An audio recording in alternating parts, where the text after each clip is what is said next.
Hey there, my name is Anthony Romano, and this video is going to tell you why you need to eat more calories in order to lose weight. So I'm going to make this video quick, but it's going to open your eyes to both sides of the fat loss coin. The quantitative side, which everybody knows, the calorie counting, energy deficit side, and the qualitative side, the hormonal benefits and the hormonal effects that come along with fat burn. So essentially, the way you influence the hormonal side is from fasting, keto dieting, and lowering the fat loss hormones, particularly insulin and leptin. But I'm going to explain this very quickly, going to make it very easy for you to understand and really open your eyes and open your mind to a new conception of fat loss, okay? So stay with this video, like it, and subscribe.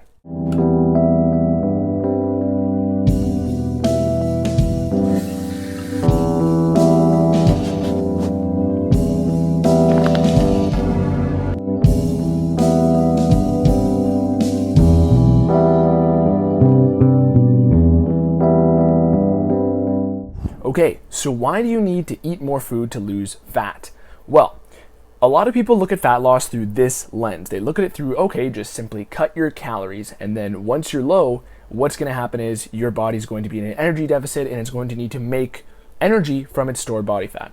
Now, that is simply the quantitative perspective. You're only looking at the quantity. You're only looking at total energy, okay? And you're looking at, less energy equals body has to make energy. Okay, now the qualitative side is the hormonal tweaking. Okay, so rather than trying to look at the total energy, you're looking at foods that are going to affect functions in the body. So when you reduce sugar and when you cut sugar and go to a keto metabolism, what's going to happen is your body's going to dive into fat stores, not because of your total food amount, but because you're eating foods that are less likely to trigger fat storage. Why are they less likely to trigger fat storage? Well, when you're on a keto approach or a fasting approach, you're entering a state where your body is not using sugar.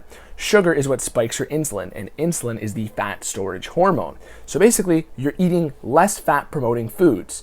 Meanwhile, with the quantitative side, you could be eating more fat promoting foods, but you're accounting for the total quantity anyway. So as long as your quantity is good, you have one side of the coin satisfied.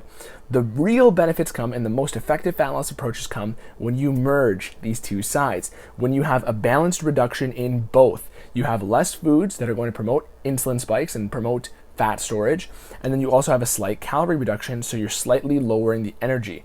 And the reason why I'm saying slightly is because if you do anything in excess, you're going to imbalance things. You're going to basically tip over the scales. So either of these sides of the coin can veto each other out. So I say this all the time, but think about it this way, okay? If you're new to this, watch my other videos to get up to speed, but I'm trying to make this palatable for a lot of people.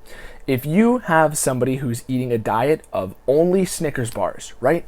Their insulin and their blood sugar is going to be jacked up sky high. They're probably going to get type 2 diabetes, unfortunately, and basically, it doesn't matter if they have a 1,000 calorie a day intake, a very low calorie per day intake. What's going to happen is their insulin's going to be so high from the sugar that the body's not going to be permitted to break down its own fat stores. You need to have a state of lower insulin in order to access your own body fat. This is a fact. So when you cut your calories, so when you go from eating 3,000 calories a day to 2,000, technically your insulin has dropped. Even if you still eat carbs, your insulin per day has dropped from 3,000 calories worth of food to 2,000 calories worth of food. So you're gaining that net reduction in insulin, which is why I have a video on insulin being the true currency of fat loss.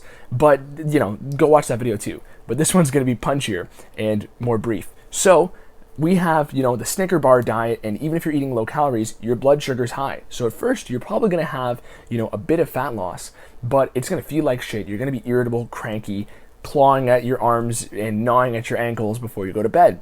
You're going to be driving around and you're going to be salivating at, McDonald's and Wendy's because you're having a physiological response to jacked up insulin and jacked up blood sugar. So when you take the keto approach, a lot of people don't even count calories, which is interesting because eventually down the line you will have to, because on their approach, they're only addressing the qualitative side. They're addressing the hormonal side.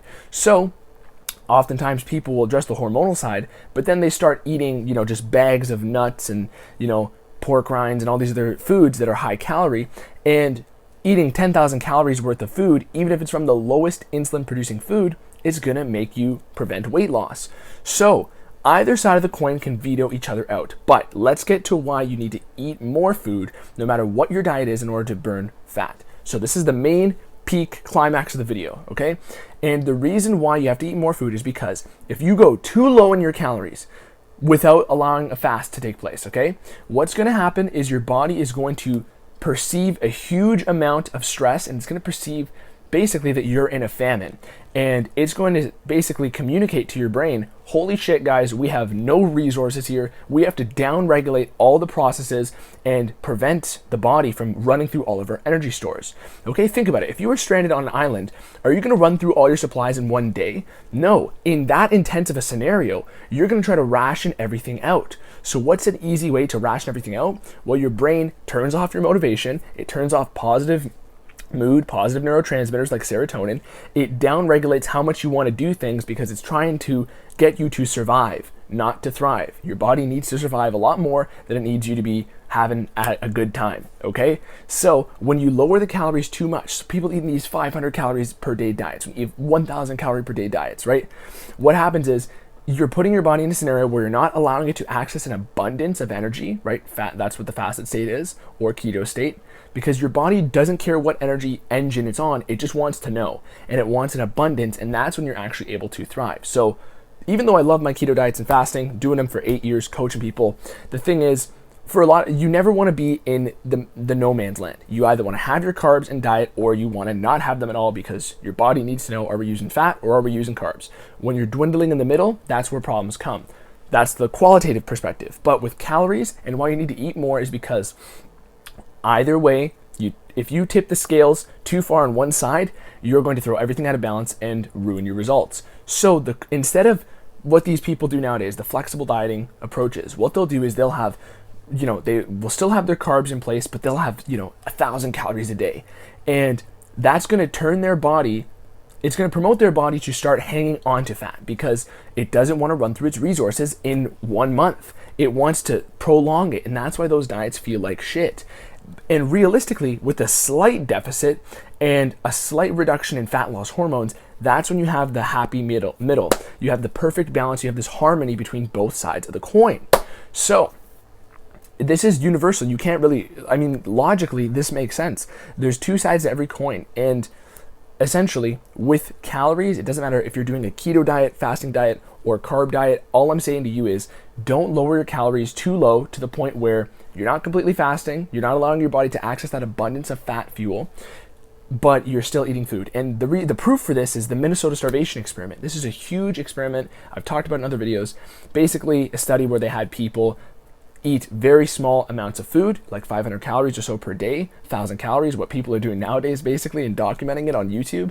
And they didn't allow them to fast, and they were not only irritable, cranky, and basically zombies walking around. The thing is, their bodies didn't lose fat, at least not effectively. At first they did, because they had a huge calorie reduction, but then the body tries to bring things back to equilibrium, tries to bring things back to balance, and from there, it's a hormonal change that vetoes out the quantitative side of the equation. So your body always wants to bring things back to balance, and that is why you need to eat more calories, not necessarily a calorie surplus, but you need to eat more calories than a ridiculous deficit in order to burn fat, because your body is going to shut off the ability to burn fat as a defense mechanism, protecting your survival. So that is the video. I hope you enjoyed it. I hope you learned a lot. I hope this changed your entire perspective on fat loss, and hopefully it incited you to look at fasting and ketosis as very good ways to get the best fat loss of your life. So if you want some help with that, go to my website, romanoketo.com, follow my Instagram, subscribe, and like. That's it for this one. Peace.